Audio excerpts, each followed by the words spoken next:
사랑하는 성도 여러분, 오늘도 주님의 은혜와 사랑이 여러분과 함께하는 그런 복된 날 되기 바랍니다.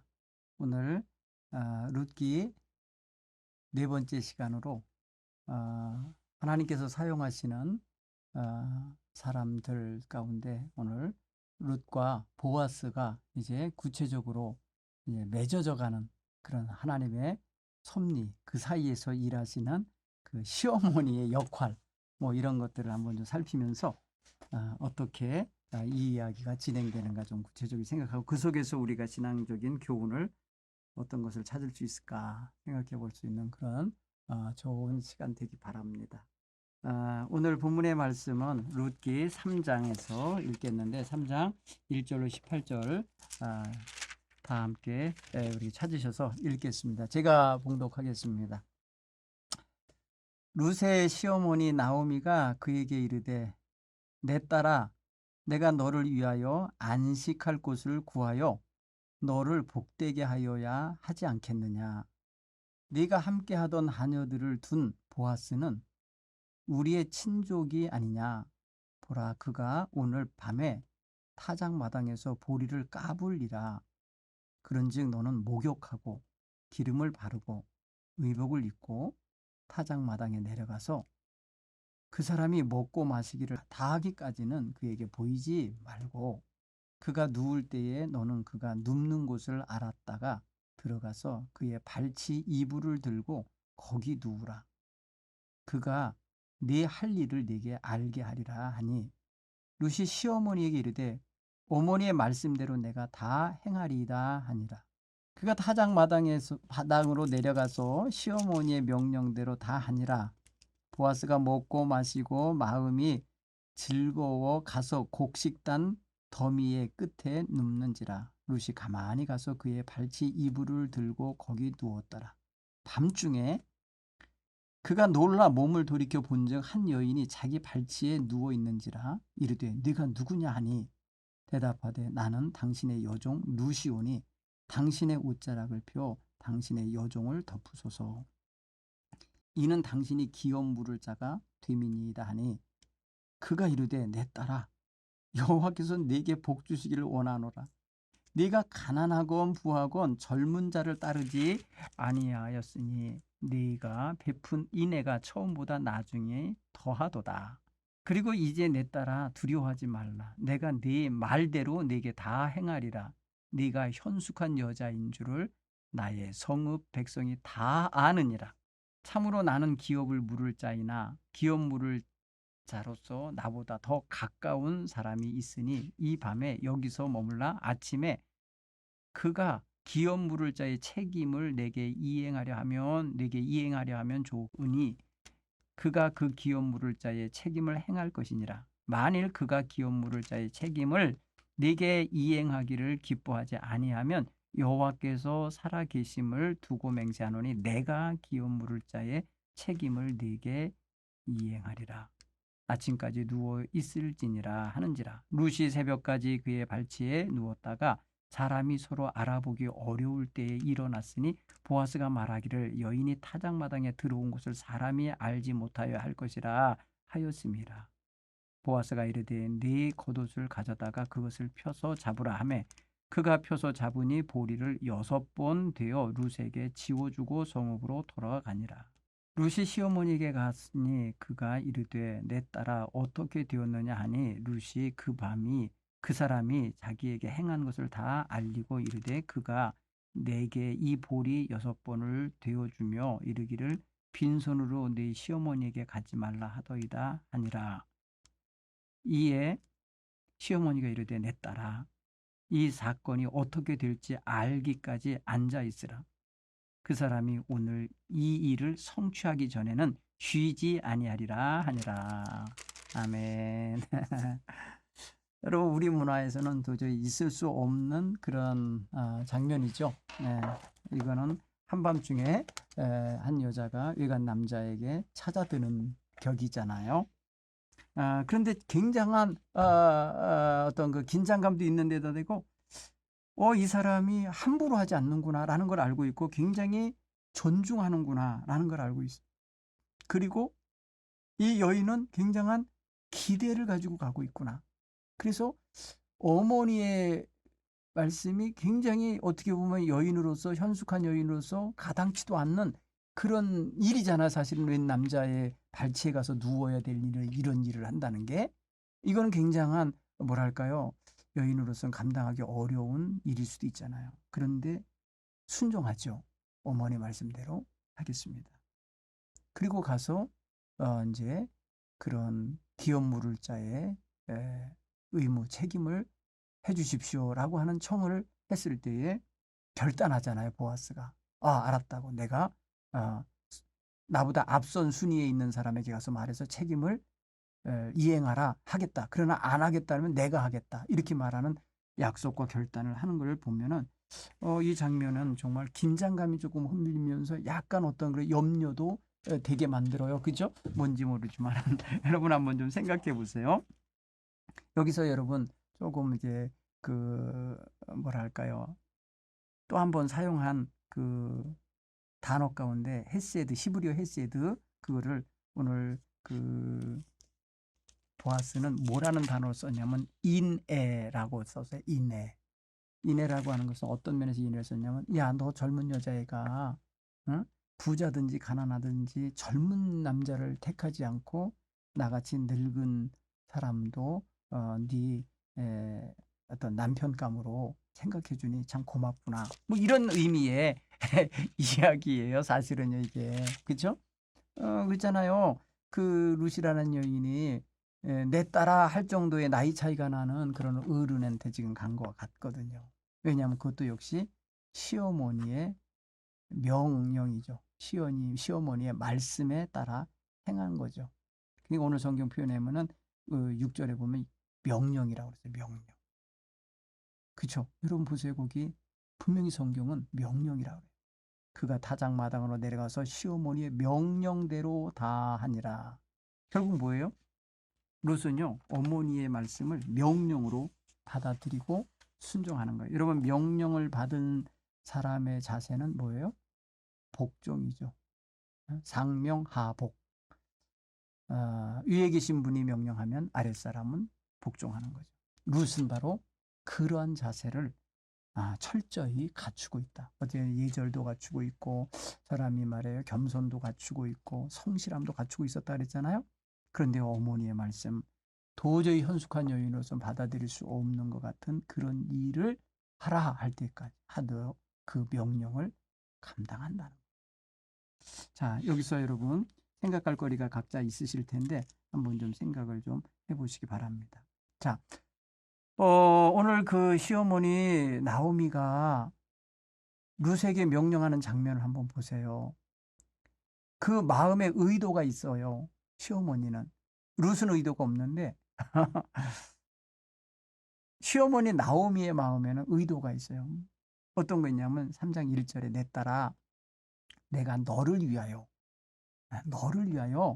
안식할 곳을 구하여 너를 복되게 하여야 하지 않겠냐.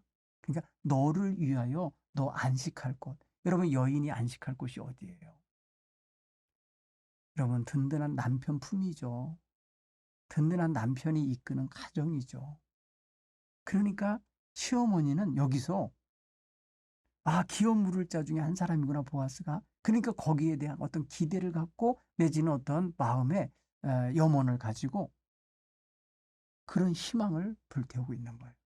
내 며느리, 내 딸 같은 며느리에게 복되고 안식할 자리가 마련됐으면 좋겠다. 그래서 이제 명하는 거예요. 그래서 이렇게 표현했어요. 2절에 네가 함께 하던 하녀들을 둔 보아스는 우리 친족이 아니냐. 보라, 그가 오늘 타작마당에서 보리를 까불 건데 그러니 너는 뭐하라 그랬어요? 목욕하고 기름 바르고 의복을 새로 갈아입고 그 일복이 아닌 거예요. 뭔가 좀 특별한 옷을 입은 거죠. 타작마당으로 내려가서 모두가 다 잠들 때까지 기다리게 만드는 거예요. 그죠? 음식을 먹고 어딘가에 가서 잠자리를 마련하고 눕는 것을 보거든 그 사람의 발치에 이불을 들고 들어가 누워라. 여러분 이거 굉장한 일이죠. 여러분 보리 타작하는 장면 내지는 보리 그 건불이라 그래야 될까요? 보리대가 얼마나 소리가 많이 납니까? 바스락바스락 소리가 나는데 아니 밤중에 말이에요. 잠든 남자 틈에 들어가려면 여자가 얼마나 떨리겠어요. 그리고 얼마나 조마조마하고 또 누가 보면 얼마나 남 부끄러운 일이 되겠어요. 이걸 긴장감 있게 하는 긴장감이 흐릅니다. 이게 어머니의 명령이 굉장히 긴장감 있게 가야 될 명령인 거예요. 여러분 여기 지금 나오미가 계획하고 있는 일 뭔지 알죠? 의도하고 있는 일? 며느리와 짝을 지어줘야 되겠다. 이게 의도고 계획이에요. 룻이 실천해야 될 일 뭐예요? 어머니의 명령대로 행해야 돼요. 자기의 그동안에 가졌던 개념을 깨야 돼요. 자기가 그동안에 자기 순교를 지키면서 살았던 그다음에 유혹을 끊고 살던 이런 모든 것들을 지금 어떻게 해야 되냐면 극복해야 돼요. 왜냐하면 어떤 남자에게 다가가야 되거든요. 그것도 한밤중에. 그것도 목욕하고 기름바르고 의식으로 말하면 화장하고 새 옷을 갈아입고 가는 거예요. 이게 뭔 장면이에요? 이거 일반적인 장면 아니죠. 근데 이것에 대하여 그것도 말이에요. 떳떳하게 나 당신하고 함께 오늘 밤 이야기할 게 있어요. 이렇게 와서 얘기하러 온 게 아니에요. 행동으로 메시지를 전하는 거예요. 행동으로. 어떻게? 잠들 때 잠들어 있는 남자의 발밑에 들어가야 되기 때문에 이것은 굉장한 강력한 행동이에요. 나 당신과 한 입을 덮고 살고 싶어요. 이런 메시지죠. 그러면 한밤중에 자다가 들척이다가 팔치에 뭐가 걸려서 눈을 떠서 보니까 웬 여자가 그 발 아래 앉아 누워있다 생각해 보세요. 보아서 얼마나 놀랬겠습니까? 오늘 성경 보면에도 놀랐다고 표현해요. 8절에 한밤중에 그가 놀라 몸을 돌이켜 본즉 한 여인이 여기 누시라는 말 안 써요. 한 여인이 자기 발치에 누워있는지라. 생각해 보세요. 보아스도 아주 경건한 사람 아니겠습니까? 자기에게도 나름대로 아내가 있고 가정이 있는 사람인데 웬 여자가 자기의 소위 말 침실에 들어온 격이 됐잖아요. 잠자리에. 그리고 얼마나 놀랬겠어요. 너 누구냐? 대답하되 나는 당신의 여종 룻입니다. 당신의 옷자락을 펴서 당신의 여종을 덮으소서. 이는 당신이 기업을 물을 자가 되기 때문입니다. 이건 뭐예요? 완전히 뭐랄까요? 자기를 당신에게 맡기고 싶다라는 그런 의미가 담겨 있잖아요. 물론 이거 제가 이제 과대 확장인지는 모르겠지만은 그 옷자락을 덮고 이렇게 해준다고 하는 사실 자체가 상당히 친밀한 어떤 관계 속으로 자기를 받아들여주는 거죠. 이런 옷으로 이렇게 덮어준다는 게 뭐예요? 이런 우리가 보면 애들 추울 때 자기 코트 옷자락에 아이를 넣고 이렇게 덮어주잖아요. 뭐 보호의 의미도 있고요. 따뜻하게 해주는 의미도 있고요. 품어주는 게 있잖아요. 그러니까 그런 의미로 받아들여서 읽으면 상당히 여인으로서 이게 감당하기 어려운 그런 일이었을 텐데 어머니의 명령이기에 그대로 수행합니다. 그래서 당신이 우리 집 기업을 물을 자임다를 확인시키고 있어요. 근데 놀랍게 이 보아스의 어떤 뭐랄까 이 반응을 보세요. 보아스 10절 이하가 보아스 반응이거든요. 이 사람 말이에요. 자기가 지금 룻이라는 여인으로부터 결혼을 하고 싶어요 라고 하는 메시지를 전달받은 거잖아요. 기업을 물으면서 계대의 법도 이루어 주세요 라고 하는 그런 메시지를 받았을 때에 네가 나에게 인애를 베풀었구나. 인애라고 표현해서 헤세드. 나 늙었다고 무시하지 않고 외면하지 않고 기업 물을 자로 네가 나를 받아들였구나 라고 했을 때 굉장히 뭐랄까요 고마워하는 그런 것. 그래서 축복하잖아요. 10절에 보세요. 내 딸아 여호와께서 네게 복 주시기를 원하노라. 네가 가난하든지 부하든지 젊은 자를 따르지 아니하였고 내게 지금 인애를 베풀었다는 거예요. 처음보다 나중에 더 하도다. 지금까지 했던 것보다 지금 진짜지 큰 인애를 베풀었다고 이렇게 표현해. 여러분 이게 보아스에게 강력한 메시지로 전달된 거 아닙니까? 당신 우리의 집안을 살려주시오. 우리의 기업을 물어주시오. 그래 우리 집안이 끊어지지 않도록 우리의 집안의 대를 이어주시오. 이런 메시지가 들어간 거잖아요. 이거 받아들입니다. 그런 생각이 있어요. 그래서 이렇게 말해요. 11절에 내 딸아 두려워하지 말라. 내가 네 말대로 다 행하리라. 내가 네 말대로 다 행하리라. 여기 약속하죠. 너 현숙한 여자인 거 온 성 사람들이 다 아는데 너 정말 너 나 마음에 들어. 뭐 이런 의미가 되는 거 아니겠어요? 그러니까 이게 지금 보아스도 상당히 그러니까 룻이 싫지 않은 거예요. 룻의 제안이 나쁘지 않은 거예요. 자기에게 손해가 될지라도 그렇게 해주고 싶은 거예요. 왜냐하면 기업을 물으려면요. 자기 돈이 들어가서 이미 팔려간 땅을 되찾아내야 되거든요. 그거 하겠다는 거예요. 그런가 하면 여기 보세요. 근데 나보다 더 가까운 사람이 있어. 친척 중에 더 가까운. 아마 예를 들어서 아비멜렉이라는 그 룻의 시아버지의 뭐 형제가 있을 수 있고 사촌이 있을 수 있어요. 보아스는 그 사람보다 순위가 한 단계 뒤라는 거예요. 그래서 내가 가서 그 앞순위에 있는 사람한테 가서 말하겠다는 거예요. 그로 하여금 너의 가정에 이 기업을 물을 책임을 이행하라고 하겠다. 근데 그가 알았다고 행하겠다고 하면 그것도 좋고 그가 행하니까 만약에 그가 행하지 못하겠다. 그러면 그 다음 순서는 나니까 나는 반드시 행하겠다. 이렇게 말해요. 여러분 여기서 룻은 은근히 뭘 바라겠어요? 에? 한 번도 못 본 사람한테 또 인간성이 어떤 사람인지도 모르는 사람한테 기업을 물게 하는 것보다 지금 여기 있는 이 당장 시어머니가 연결해주고 있는 이 보아스가 해주면 좋겠죠. 그런 면에서 룻은 마음속에 기도가 담겼을 것 같아요.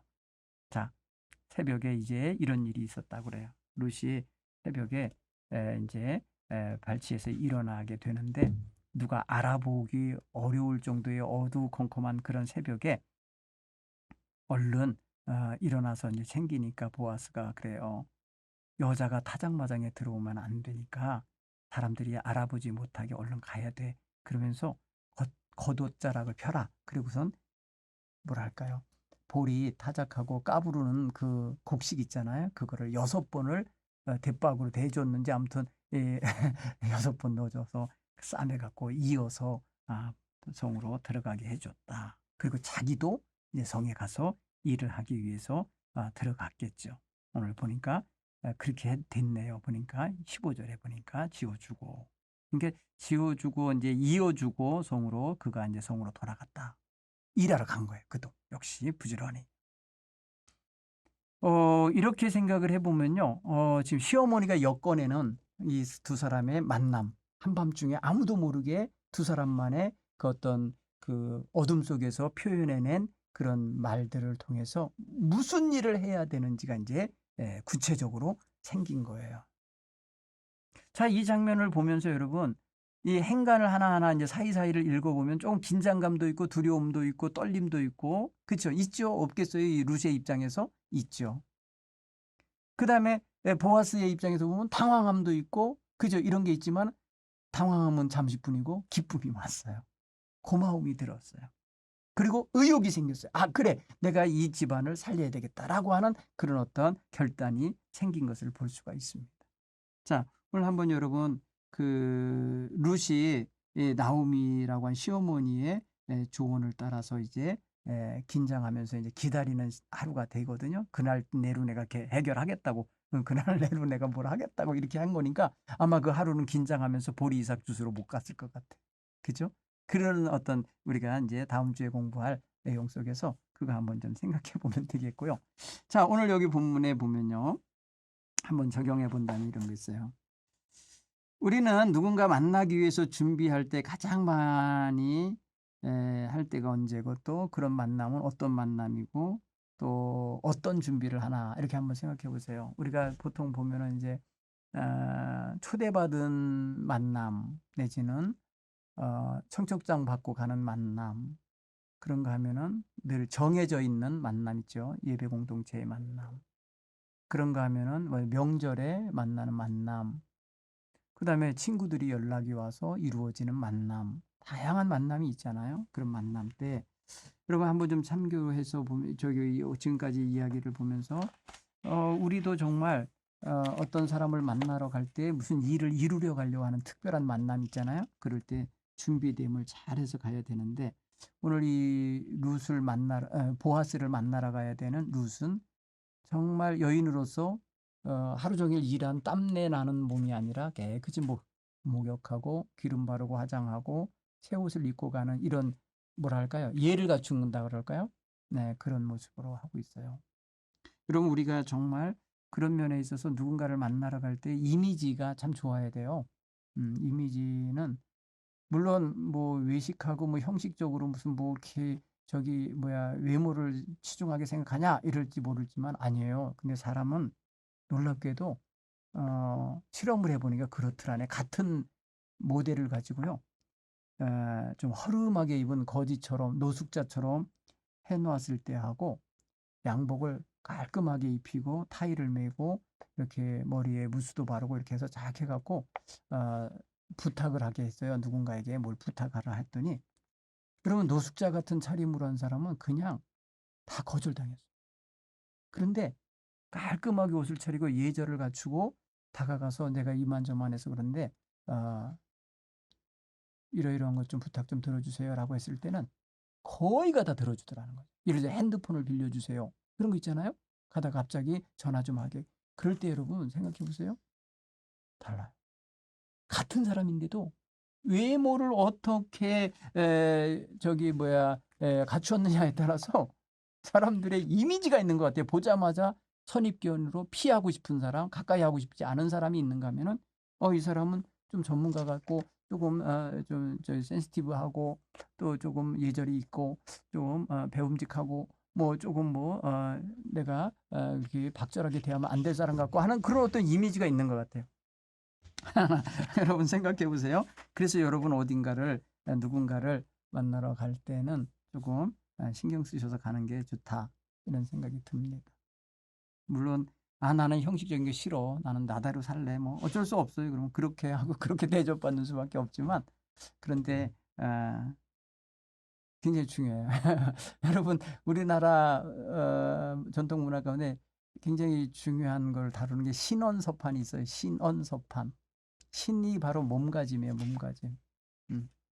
그다음에 언 말씨, 그다음에 서 글씨, 예, 판 어떤 그런 의지와 판단을 가지고 어떻게 행동하는지 그 행동과 행동거지 같은 걸 다 봤다는 거예요.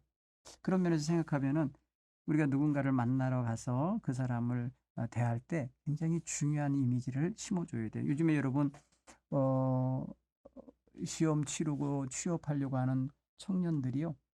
면접 가는 날 아주 많이 미장원도 가고 이발소도 가고 목욕도 하고 그런가 하면은 양복점에 가서 양복점이라는 세탁소 같은 데 가서 대여해 주는 양복들이 있어요. 그런 거 빌려 입고 고시촌에서 그냥 찌들게 살다가도 면접 보러 갈 때 그렇게 깔끔하게 하고 간답니다. 왜 그렇겠어요? 그 만남에서 좋은 인상을 남겨주기 위해서 그러겠죠. 자, 우리는 중요한 건 뭐냐면 마음가짐이 더 중요하죠. 물론 마음가짐도 예절 가득 채워서 그런 거 하는 것도 중요하고 외모도 잘 가꾸고 가는 것도 중요하다. 우리 성도들은 특히 교회에 올 때 그렇게 하고 하나님 만나러 오시고 우리 성도들 서로 대하면서 그렇게 하셨으면 좋겠어요.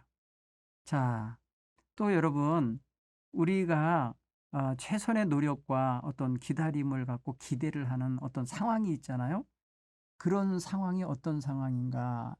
꼭 이루어졌으면 좋겠어. 꼭 그게 이루어지면 나는 행복할 것 같아. 이 마음이 평안할 것 같아. 하는 그런 일들 있잖아요. 아마 사람마다 그런 게 있을 거라는 생각이 드는데, 어, 내가 최선의 노력을 다 하고, 결과를 기다리는 자세가 참 필요합니다. 그냥 요행을 바라고 기대하고 앉아 있는 것보다 내가 할 바를 다 하고, 내가 노력할 바, 또 내가 수고할 바, 그죠? 내가 땀 흘려야 할 바는 내가 다 해야 돼요. 그런 거 안 하고 저절로 어, 떨어지는 감 먹으려고 입 벌리고 있으면은 사실 언제 떨어지겠어요? 그죠? 내가 할 바를 잘 하면서 어, 노력을 하는 자세도 필요하다. 그냥 기다림 속에는 어떤 기대가 있는 거고 소망이 있는 건데 그 기다림과 소망을 담을 수 있는 그릇, 그건 나의 삶이라고 봐집니다. 각자의 삶, 삶의 태도. 여러분 이런 것들을 잘 좀 이렇게 갖고 가시면서 누가 봐도 '아 저 사람은 최선을 다하는 사람이구나. 지금 최선을 다하기 때문에 언젠가는 좋은 열매를 맺을 거야.' 이렇게 주변 사람들도 축복해 주고 기대해 줄 수 있는 '아 저 사람은 정말 될성 싶은 사람이구나.' 그리고 나중에 뭐가 되면 '아 당연히 그렇지. 저 사람은 그렇게 될 줄 알았어.' 이렇게 인정해 줄 만한 삶이 우리에게 있어야 되지 않을까 생각이 됩니다. 여러분 보세요. 룻이라는 여인에 대한 평가가 뭐라 그랬어요? 현숙한 여인이라는 걸 다 안다 그랬어요.